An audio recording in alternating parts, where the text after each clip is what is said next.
What's up, guys? Welcome to my channel. Today we got a 2009 Toyota Venza here. Doesn't matter what year Venza you have. If you have the same setup, you can do it. Toyota Sienna, you can do it. But anyways, we're gonna replace the engine air filter. It's very important you change this guy every about 15,000 miles. You'll save a little bit of gas throughout the whole year if you do that every 15,000 miles.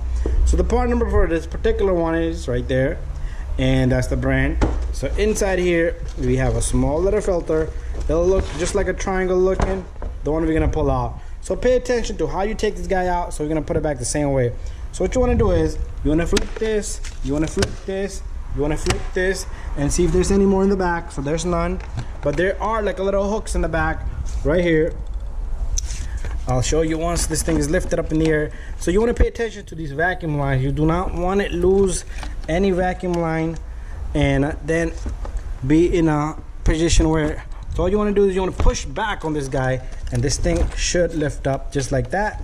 Let's pull out our old filter. The new one I have to do it gently. You know what, let me set up my camera, that way you guys can see it. Here we are. So use one hand to lift it, pull out the filter with the other hand. So check this out, that's what the filter look like. You see the direction, just make sure you put it back. This is thicker, this side is thicker than that, so we're gonna put it back the same way. All right, so let's put this to the side. So this, you see this doesn't have too much of a length from here to here. This one has a lot of, it's lengthy, hard to see, but anyways, just put it back the same way. What you want to do is you're gonna stick this guy right back to the spot where it belongs. Okay, I got a little bit off. Sometimes you want to look underneath if there's any dirt and debris, because there will be dirt and debris down below, which will cause airflow restriction. Okay, once your filter is in place, what you want to do is you want to close it up. Now it's going to be the hard part. You have to see the latches in the back, they're like this. So you push, since you push this guy, the thing went out, now you have to put it back in. So a little bit of struggle, but we will get it.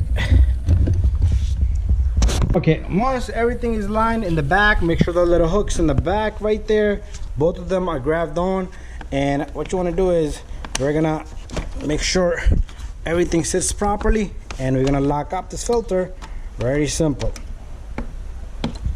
Okay, so what you want to do is you want to yank it really hard once everything is aligned, and everything should be flush just like that.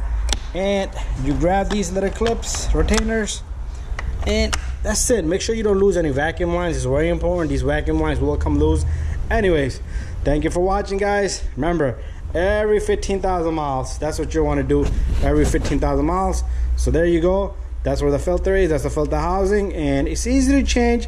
Take you 5 minutes, and you might save throughout the year or so a good $20, $30, $40 worth of gas.